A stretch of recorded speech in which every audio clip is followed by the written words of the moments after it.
وَمَكَرُوا وَمَكَرَ اللَّهُ وَاللَّهُ خَيْرُ الْمَاكِرِينَ، یعنی یہودیوں نے بادشاہ سے جھوٹ کہہ کر عیسیٰ علیہ السلام کے خلاف کر دیے تھے، تو یہ مکر تھا نا ان لوگوں کا جس پر سولی دینے کا فیصلہ ہوا تھا۔ تو جب آیت 53 کی تفسیر ہم دیکھیں گے تو ہمیں کیا پتہ چلا؟ بے انتہا توہین کی اور کانٹوں کا تاج پہنا کر سولی دے دی تھی کافروں کے، یعنی اللہ تعالیٰ کیا بتا رہے ہیں؟ اللہ تعالیٰ نے بھی ان کے ساتھ خفیہ تدبیر کی۔ اللہ تعالیٰ سب سے خفیہ تدبیر کرنے والا بہتر ہے۔ حواریہ میں یہ کہتے تھے کہ حواریوں میں سے ایک جا کر بادشاہ سے مل کر یہ سازش کی تھی، تو اللہ تعالیٰ نے اسی کی شکل عیسیٰ علیہ السلام کی طرح کر دی تھی اور وہی سولی پر چڑھایا گیا۔ اللہ علم۔ اذ قال اللہ یا عیسیٰ انی متوفیک ورافعک الی ومطہرک من الذین کفروا وجاعل الذین اتبعوک فوق الذین کفروا الی یوم القیامہ ثم الی مرجعکم فاحکم بینکم فیما کنتم فیہ تختلفون فاما الذین کفروا فاعذبہم عذابا شدیدا فی الدنیا والآخرہ وما لہم من ناصرین۔ آیت 55 میں اللہ سبحانہ تعالیٰ فرما رہے ہیں عیسیٰ علیہ السلام کو یہودیوں کی سازش سے بچا کر پورا کے پورا آسمان کی طرف اٹھا لیا گیا تھا، چنانچہ ایسا ہی ہوا، اور قیامت سے قبل پھر دوبارہ دنیا میں آئیں گے، اور تب یعنی جو ان کی نارمل موت ہوئے وہ ان کی زندگی پوری کرنے کے بعد آئیں گی۔ یعنی یہودیوں کے ہاتھوں عیسیٰ علیہ السلام کا قتل نہیں ہوا، بلکہ عیسیٰ علیہ السلام کو دنیا میں 40 سال دین اسلام کی تبلیغ کرنے کے بعد طبعی موت ہی آئے گی۔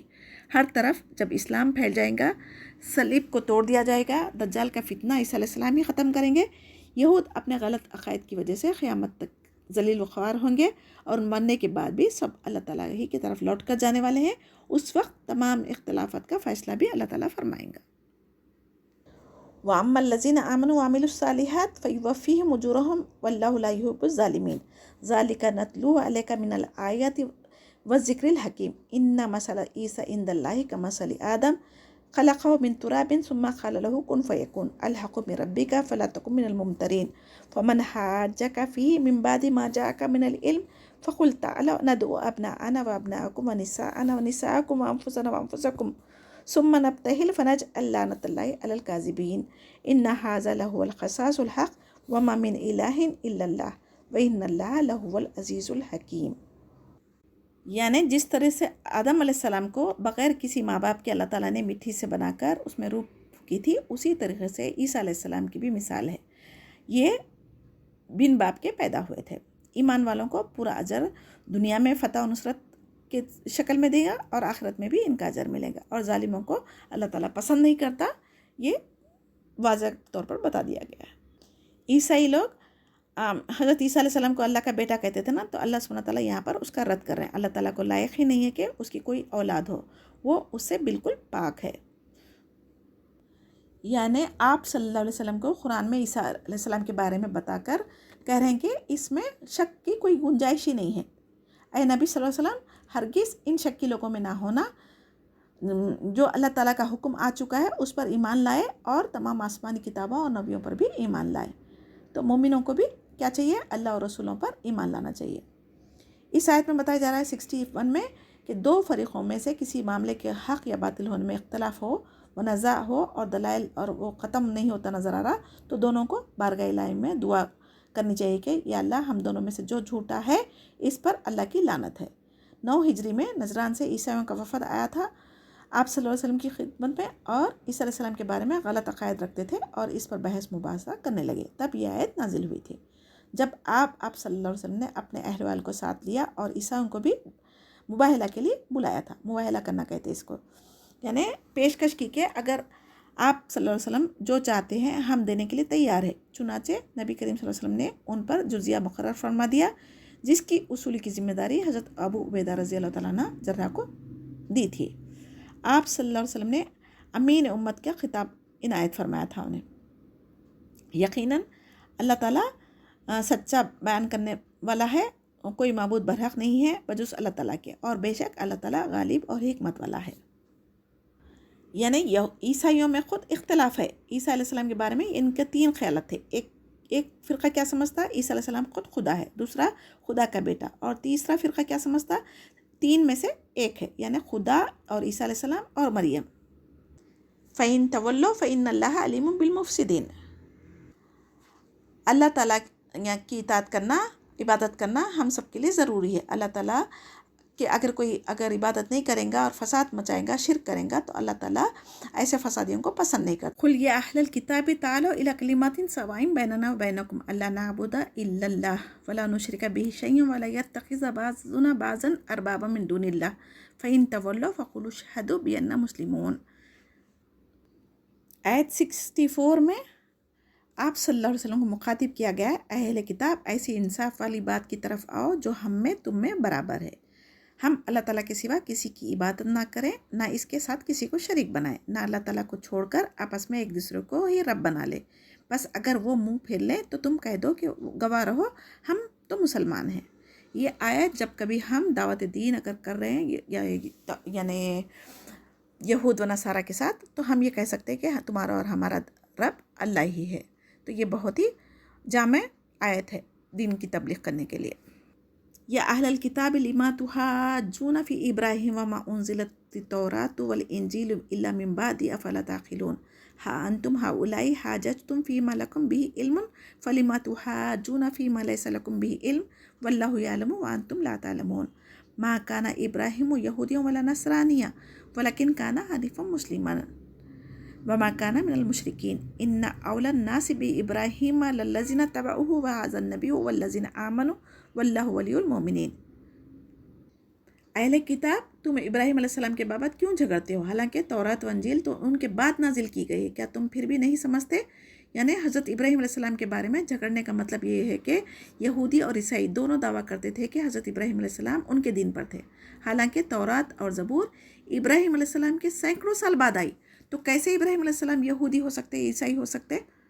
حضرت ابراہیم علیہ السلام اور موسیٰ علیہ السلام کے درمیان 1000 سال کا، اور ابراہیم علیہ السلام اور عیسیٰ علیہ السلام کے درمیان 2000 سال کا فاصلہ ہے۔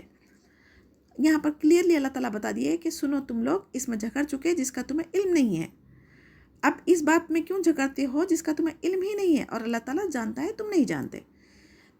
یہود و نصارہ کی اپنی کتابوں پر بھی ان کو علم صحیح نہیں تھا، بے عقلی کا سارے لوگ کرتے تھے، جھگڑا کرتے تھے۔ تو اللہ سبحانہ تعالیٰ ان سے کیا کہہ رہا ہے؟ حضرت ابراہیم علیہ السلام کی شان اور ان کے ملت حنیف کے بارے میں تو توحید تھی نا، تو اس کا علم ان کو خود نہیں ہے۔ وہ ابراہیم علیہ السلام بچپن سے ہی شرک سے بیزار تھے اور بت پرستی سے پاک، جس کی وجہ سے انہوں نے بتوں کو توڑ دیا تھا، تو ان کو آگ میں ڈالا گیا تھا۔ اللہ تعالیٰ نے وہاں پر بھی ان کی حفاظت فرمائی، اور آیت 67 میں کلیئرلی اللہ تعالیٰ نے بتا دیا ابراہیم علیہ السلام نہ یہودی تھے نہ نصرانی، کیونکہ یہ تو دونوں فرقے ابراہیم علیہ السلام کے کافی سالوں بعد ہوئے تھے، تو یہ لوگ دعویٰ کیسے کر سکتے؟ وہ تو ایک طرفہ یعنی خالص مسلمان ہو کر اللہ سبحانہ تعالیٰ کی عبادت کرتے تھے۔ سب لوگوں سے زیادہ ابراہیم علیہ السلام سے نزدیک تو وہ لوگ ہیں جنہوں نے ان کی پیروی کری، جو لوگ ایمان لائے۔ مومنوں کا ولی اور سہارا صرف اللہ تعالیٰ ہے۔ اس آیت میں نبی کریم صلی اللہ علیہ وسلم کو ملت ابراہیمی کی اتباع کرنے کا حکم دیا گیا ہے۔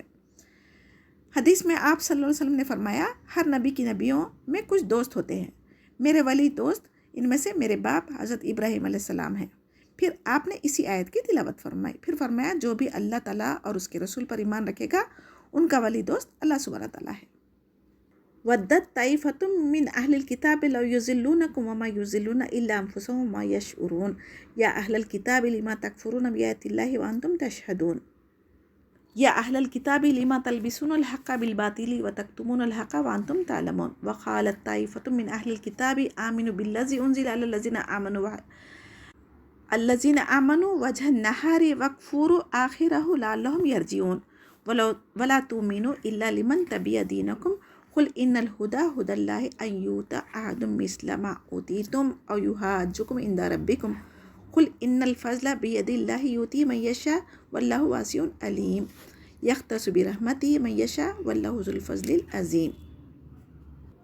آیت 69 میں یہودیوں کے حسد و بغض کی وضاحت کی جا رہی ہے، اہل ایمان سے جو لوگ رکھتے تھے اور اسی حسد کی وجہ سے مسلمانوں کو گمراہ کرنے کی خواہش رکھتے تھے۔ اللہ تعالیٰ فرما رہے ہیں کہ وہ خود ہی بے شعوری میں ہے، اپنے آپ کو گمراہ کر رہے ہیں۔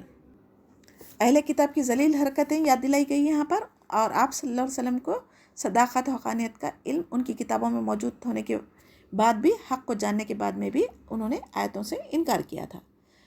اور اہل کتاب باوجود جاننے کے حق و باطل کو کیوں غلط ملت کر رہے ہیں، کیوں حق کو چھپا رہے ہیں، یہاں پر اللہ سبحانہ تعالیٰ ان سے سوال کر رہا ہے۔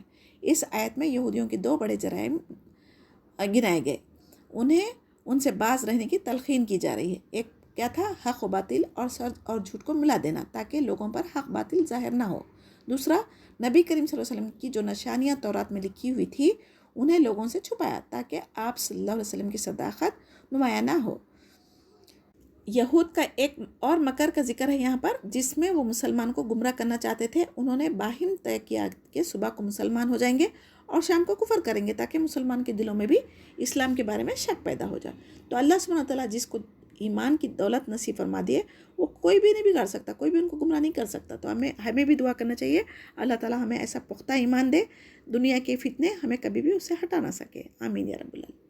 اس آیت 73 میں دیکھیں، یہود کی آپسی سازشیں بتائی جا رہی ہے۔ انہوں نے ایک دوسرے کو کہا کہ تم ظاہری طور پر تو اسلام کا اظہار کرو اور اپنے مذہب یہود کے سوا کسی اور کی بات پر یقین نہیں کرنا، چاہے جو بھی اسلام کے بارے میں کہے بہانے بازی کرے، کیونکہ ہدایت تو صرف اللہ تعالیٰ کی ہے، اختیار میں ہے، وہ جس کو چاہے ہدایت دے، جس کو چاہے گمراہ کرے، تمہارے ہیلے حوالے اللہ کی راہ میں رکاوٹ نہیں بن سکتے۔ یختص برحمتہ من یشاء واللہ ذو الفضل العظیم ومن اہل الکتاب من ان تأمنه بقنطار یؤدیہ الیک ومنہم من ان تأمنه بدینار لا یؤدیہ الیک الا ما دمت علیہ قائما ذلک بانہم قالوا لیس علینا فی الأمیین سبیل ویقولون علی اللہ الکذب وہم یعلمون بلی من اوفی بعہدہ واتقی فإن اللہ یحب المتقین ان الذین یشترون بعہد اللہ وایمانہم ثمنا قلیلا اولئک لا خلاق لهم فی الآخرۃ ولا یکلمهم اللہ ولا ینظر الیہم یوم القیامہ ولا یزکیہم ولہم عذاب علیم۔ آیت 74 میں اللہ تعالیٰ بتا رہے ہیں کہ وہ اپنی رحمت کے ساتھ جسے چاہے مخصوص کر لے۔ اللہ تعالیٰ بڑے فضل والا ہے، کوئی یہ نہیں بول سکتا کہ ہمیں کیوں یہ چیزیں نہیں ملی جو کسی اور کو ملی۔ اللہم انی اسألک من فضلک العظیم، اگر کسی کے پاس کوئی نعمت اگر دیکھ رہے ہیں تو ہم اللہ تعالیٰ سے یہ دعا کر سکتے، تو اللہ تعالیٰ جب ان کو یہ چیز دینے پر قادر ہے تو ہمیں بھی دے سکتا نا۔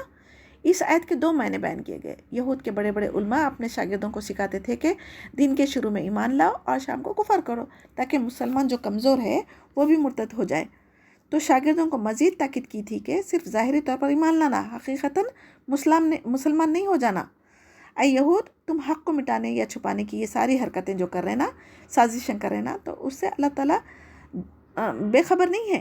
حسد جلن کی بنا پر جیسا تمہارے کو علم ہے اس کے باوجود اگر ایسی حرکتیں کر رہے تو تم ہی اپنا نقصان کر رہے ہیں۔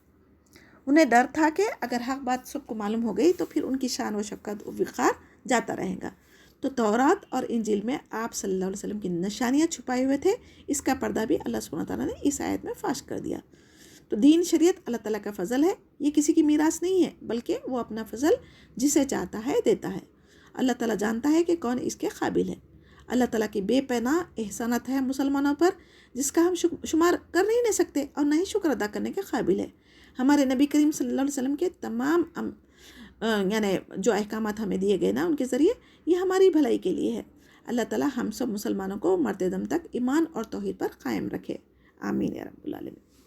بلی من اوفی بعہدہ واتقی فإن اللہ یحب المتقین ان الذین یشترون بعہد اللہ وایمانہم ثمنا قلیلا اولئک لا خلاق لهم فی الآخرۃ ولا یکلمهم اللہ ولا ینظر الیہم یوم القیامۃ ولا یزکیہم ولہم عذاب علیم۔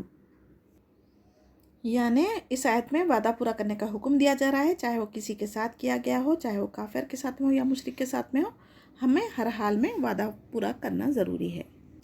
آیت 77 میں بے شک جو لوگ اللہ تعالیٰ کے عہد یعنی اپنی قسموں کو تھوڑی قیمت پر بیچ ڈالتے ہیں ان کے لیے آخرت میں کوئی حصہ نہیں ہے۔ اللہ تعالیٰ نہ تو ان سے بات چیت کرے گا اور نہ ان کی طرف قیامت کے دن دیکھے گا، نہ انہیں پاک کرے گا، اور ان کے لیے دردناک عذاب ہے۔ یہ آیت دو طرح کے لوگوں کو شامل ہے۔ نمبر 1، وہ لوگ جو عہد الہی یعنی اپنی قسموں کو یعنی پست ڈال کر تھوڑے سے دنیا میں مفادت کے لیے نبی کریم صلی اللہ علیہ وسلم پر ایمان نہیں لائے، اور دوسرے وہ لوگ ہیں جو جھوٹی قسمیں کھا کر اپنا مال فروخت کرتے ہیں یا کسی کا مال نہ کھاتے ہیں۔ جیسا کہ حدیث میں ہے، نبی کریم صلی اللہ علیہ وسلم نے فرمایا جو شخص کسی کے مال ہتھیانے کے لیے جھوٹی قسم کھائے وہ اللہ تعالیٰ سے اس حال میں ملے گا کہ اس پر اللہ تعالیٰ غضبناک ہوگا۔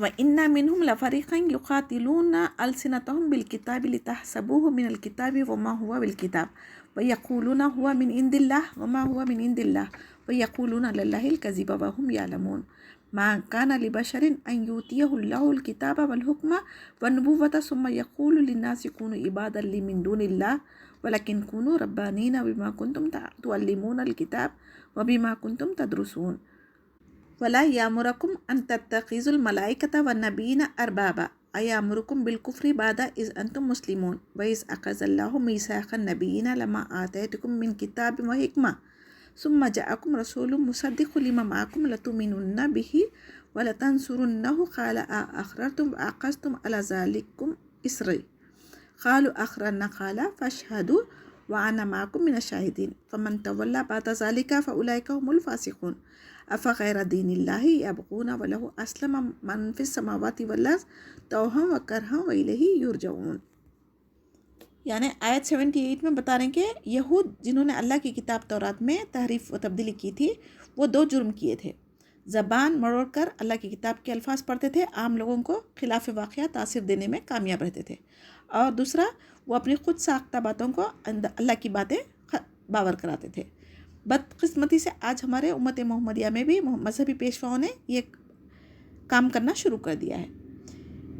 اور عیسائیوں کے بارے میں کہا جا رہا ہے کہ انہوں نے عیسیٰ علیہ السلام کو خدا کا بیٹا بنایا، جبکہ وہ انسان تھے اور نبی تھے جنہیں کتاب، حکمت، نبوت سے نوازا گیا تھا. اور ایسا کوئی شخص یہ دعویٰ نہیں کر سکتا کہ اللہ تعالیٰ کو چھوڑ کر میرے پجاری اور بندے بن جاؤ، بلکہ وہ تو یہی کہتے تھے کہ اللہ کو ایک مانو اور اس کے ساتھ کسی کو شریک نہ ٹھہراؤ.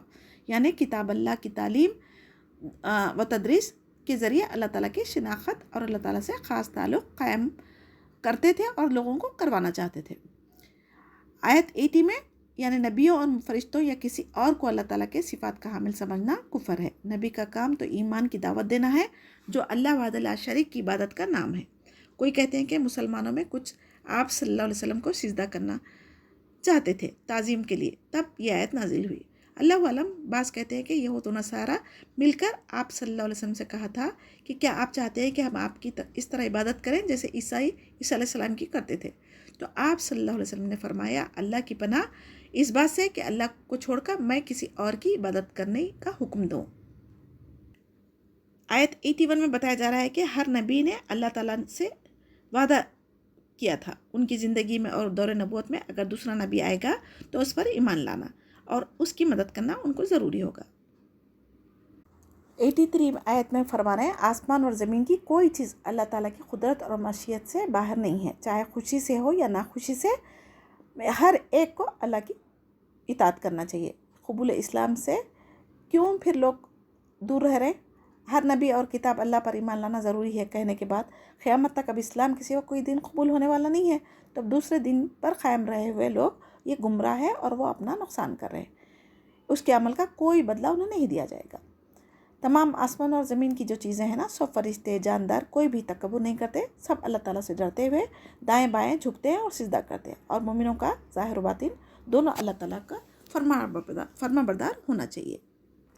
قل آمنا باللہ وما انزل علینا وما انزل علی ابراہیم و اسماعیل و اسحاق و یعقوب والاسباط وما اوتی موسیٰ و عیسیٰ والنبیون من ربہم لا نفرق بین احد منہم ونحن لہ مسلمون ومن یبتغی غیر الاسلام دینا فلن یقبل منہ وہو فی الآخرۃ من الخاسرین کیف یہدی اللہ قوما کفروا بعد ایمانہم وشہدوا ان الرسول حق وجاءہم البینات واللہ لا یہدی القوم الظالمین اولئک جزاؤہم ان علیہم لعنۃ اللہ والملائکۃ والناس اجمعین خالدین فیہا لا یخفف عنہم العذاب ولہم ینظرون.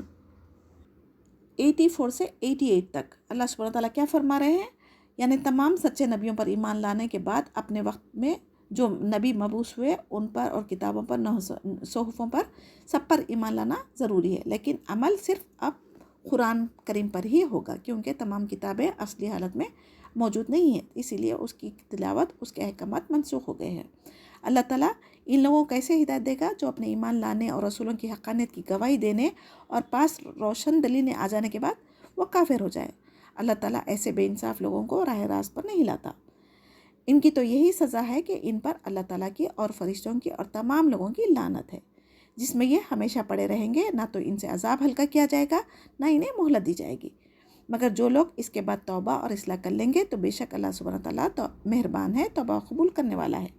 انصار میں سے ایک مسلمان مرتد ہو گیا تھا اور مشرکوں سے جا کے مل چکا تھا، لیکن جلد ہی اسے ندامت ہوئی۔ اس نے لوگوں کے ذریعے آپ صلی اللہ علیہ وسلم تک پیغام بھجوایا کہ میری توبہ قبول ہو سکتی ہے کیا؟ اس پر اللہ سبحانہ وتعالیٰ نے آیت 89 نازل فرمائی۔ اس آیت سے معلوم ہوتا ہے کہ مرتد کی سزا بہت سخت ہے، کیونکہ حق کو پہچاننے کے بعد اگر کفر پہ چلا جائے اور حق کا انکار کرے تو ایسے لوگوں کو دنیا میں سزا ہے اور آخرت میں بھی۔ اگر خلوص دل سے اگر اپنی اصلاح کر کے توبہ کر لے تو اللہ تعالیٰ غفور رحیم ہے، اس کی توبہ قابل قبول ہو سکتی ہے۔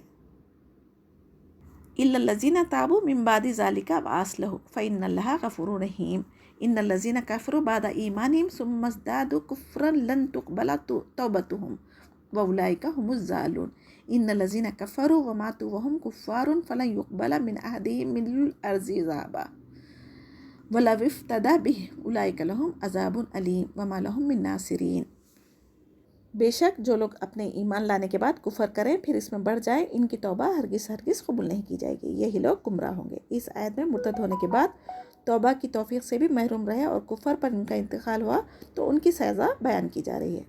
اس سے وہ توبہ مراد ہے جو موت کے وقت وہ لوگ جب موت کو اپنے آنکھوں سے دیکھ لیں گے، نرخرے میں ان کی روح آ جائیں گی، فرشتوں کو دیکھ لیں گے، تو جب توبہ کریں گے تو وہ توبہ قبول نہیں ہوگی۔